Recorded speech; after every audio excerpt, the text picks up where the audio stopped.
What's up guys, welcome back to the film room. This is going to be another video that's going to have exclusive EuroLeague content, and I can't think of a better way to break down the details of becoming a better shooter than using footage from one of the best shooting leagues in the world. But before we jump into the content, if you didn't know already, my channel just hit 50,000 subscribers, and I just have to take a second to pause and say thank you so much. Thank you for the likes, the shares, the comments, and the support along the way. For all of my day ones out there, I appreciate the way that you guys have supported this channel, and I can't thank you enough. And if you're new to the film room, there's a lot of content that I've got in my library that you can catch up on, and I hope that you will consider subscribing as well. But you clicked on this video because you want to learn how to become a better shooter, so let's get into it. Now this video is going to specifically focus on catch and shoot shots. We're not going to see anything off of the dribble, so I want to make sure you're prepared for that as we begin. Now you can go and watch hundreds of videos where everybody argues about the proper way to shoot the basketball. That's not what this video is going to be about, because the reality is there are tons of different ways that people have learned to shoot the basketball and be successful. If you look at this photo right here, these are some of the best basketball players in the world, and all of them shoot differently. So if there's no one right way to shoot the basketball, then what is the foundation of becoming an elite shooter? The answer is the one thing that every great shooter does have in common, and it's their footwork. So we're gonna look at three aspects that are the exact same in all of these elite shooters, so that regardless of how you release the basketball, you know that this footwork will make you a better shooter. So the first aspect is probably the simplest and the most important, and that's foot positioning. If you are a right-handed shooter, when you shoot the basketball, your right foot should be slightly in front of your left. And if you shoot left-handed, the opposite is true, and your left foot should be slightly in front of your right. The reason this matters is because by putting your dominant foot in front of your non-dominant, it allows your body to have the appropriate tilt so that you can get your elbow squared up to the rim. Now, this is not going to be consistent for every single player as far as the distance or the width of their feet, but you will notice in these clips that every single player has their dominant foot slightly in front of their non-dominant. Now, I want to make sure that nobody is left out, so I'm going to be showing clips of left-handed and right-handed players all throughout the video. Because there are less left-handed players, you'll see less clips, but I will always post in the top left-hand corner if it's a left-handed shooter, so that there's no confusion as you're watching these clips. So most people know that the dominant foot needs to be in front of the non-dominant, but we need to talk about the setup and the approach to getting in that position. When it comes to shot preparation for all right-handed shooters, you will notice that the majority of them have their right foot behind their left foot as the ball is coming to them. And the opposite is true for left-handed players, that they will have their left foot slightly behind their right foot as the ball is traveling to their hands. Now the reason for that, when it's supposed to be the opposite when they shoot it, is for timing and efficiency. The best shooters are ones who can get their shot off quickly, and the way to do that is to minimize the amount of movement necessary. So as the ball is traveling to the shooter, a right-handed player has their right foot back, so that as soon as the ball is caught, the only movement they have to make is moving that foot forward and they're shot ready. So you'll see in all of these examples that the left foot is in the ground on the catch, so the only movement necessary to get shot ready is by moving that right foot. Now throughout this video, after I explain something, I'm going to show you a bunch of clips of multiple players doing it, because I want you to trust and believe that this is consistent among all shooters, no matter what team they play for, what country they come from. This is the way that all great shooters shoot the basketball. And I love this next clip because before the ball is passed, both of these players are in the exact same position getting shot ready, and when the ball is thrown to the corner, he recognizes this defender closing out to his teammate, and now the only movement he has to make to shoot this basketball is for his right foot to get set in front of his left, and the ball's gone. And this is consistent with left-handed players as well. Before they catch the basketball, their right foot will be slightly in front of their left, so on that catch, the only movement necessary is the left foot to move forward, and they're ready to shoot the ball. If you are a coach, a trainer, or a parent working with athletes, I would be bold enough to say this is the most important thing that you can make sure that they do consistently. I would analyze their setup and approach, and if it doesn't look like this, I would stop everything that you're doing and focus on ingraining this into their footwork. Now, somebody might be wondering, is it that big of a deal if you do it the opposite way? Well, here's what I can tell you. I watched over 500 clips of catch and shoot threes while I was putting together this video, and this is the only clip I saw of a right-handed shooter catching the ball with his right foot planted and stepping in with his left. So I watched him shoot about 30 more shots just to see if this was consistent, and in every other shot that he took, his left foot was planted and he stepped in with his right just like everybody else. So my advice would be just trust the experts. Now, the next thing we need to talk about is this concept of a 1-2 step.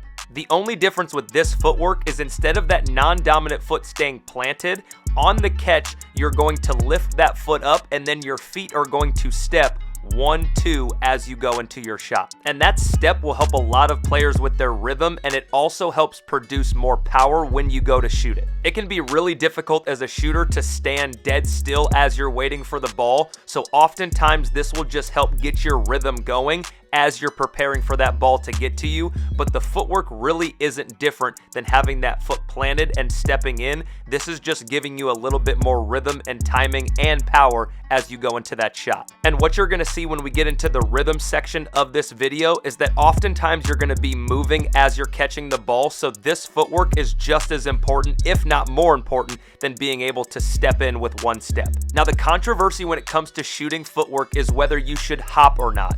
And what I mean by that is as the ball is being thrown to you, you are gonna leave the ground with both feet, and then your feet are gonna land at the same time with the basketball to shoot the ball, essentially hopping into your shot. Here's what I'll say about this footwork. I don't believe that it's wrong. I believe that there is a time and a place to use this footwork, and one of the best shooters I've ever seen in real life that I played with, Tyrus McGee, shoots the majority of his catch and shoot shots like this. But if you watch the majority of shooters, it is not the primary footwork that they use. And we'll talk more about that as we get into this last section on rhythm. Now, the reason rhythm is so important is because the majority of the time when you shoot the basketball, you are not going to have this perfectly curated ball that gets thrown to you where you just get to be relaxed and step in and shoot it. Most of the time you're going to be moving to avoid defenders, and you still have to maintain the discipline to execute this footwork. So when it comes to shooting on the move, here's what we see from all these great shooters. When they catch the basketball, their dominant foot is always on the ground, and that allows them to get into this 1-2 step, where for a right-handed player, their left foot would go here and their right foot would go here, and now they can shoot it. And that's what allows these athletes to have such consistent results, is that their footwork and their timing is consistent. So on the catch, the right foot is in the ground, so now the left foot will step, the right foot will follow, and it looks exactly the same. So when you look at freeze frames of these players catching the basketball, for a right-handed player, their feet are going to be split with the weight on their back or right foot so that they can step left-right into their shot. And then you can look at a left-handed player moving the same direction, and when he catches the ball, he's going to have his feet split with his left foot back, and that's where the weight is at, so he can now step right-left and get into his 1-2 step. And when you get players that are moving laterally, you will see the same thing. The timing of the ball hitting their hands and their dominant foot being in the ground so they can step left-right as a right-handed player is so consistent through all of these shooters.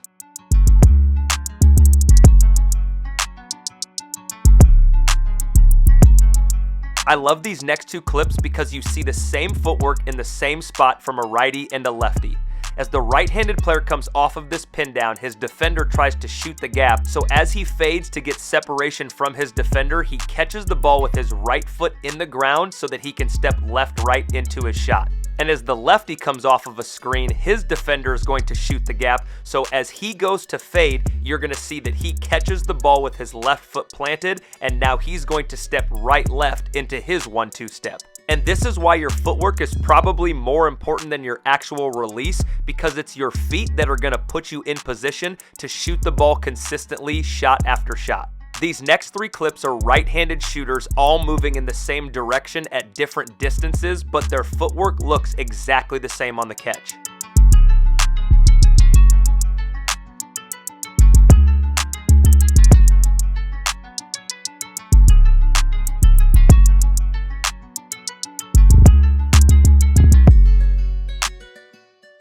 So even something as simple as an off-target pass is going to force you to use this 1-2 step. As the ball goes to his left, that's going to force him to step that direction, but his footwork is still going to be left-right into his shot. And even if the ball is thrown high and you have to leave the ground with both feet to go get it, notice how the shooter comes back down left-right into his shot. And the 1-2 step is interchangeable with just taking that one step forward with your dominant foot. As this lefty jumps up in the air to catch this ball that was too high, as he lands, he only steps forward with that 1 foot, but the timing and rhythm looks exactly the same. Now, I told you I would revisit this topic of hopping into your shot, and what I believe happens most often when people hop is that players are drifting in a certain direction as they're catching the ball, and it's just easier in that moment for them to plant their feet at the same time rather than doing a 1-2 step. So as you watch these next few clips of players hopping, they really don't look that much different than somebody who's 1-2 stepping. Their feet are just hitting the ground at the same time rather than having a staggered tempo. And please understand that my intent is not to hate on anybody's footwork, it's just to show you that the majority of players all have the same footwork, so there must be something to it. And what I can tell you from watching a lot of film is that it is very rare to find someone who will consistently catch the ball standing still and hop into their shot. The one thing that I know is true is that shooting is becoming more important in the game of basketball than it's ever been, and the goal is that you took something from this video that you can take home and work on or implement with your team that you can be confident is going to make you a better shooter. I'm also going to leave you this video that I did a while ago that talks a lot more about shooting off of the move and off of the bounce. Leave me a comment if there's something that you want to talk about, and as always, share this video with somebody that it would help. Thanks for coming through. We'll see you next time in the film room.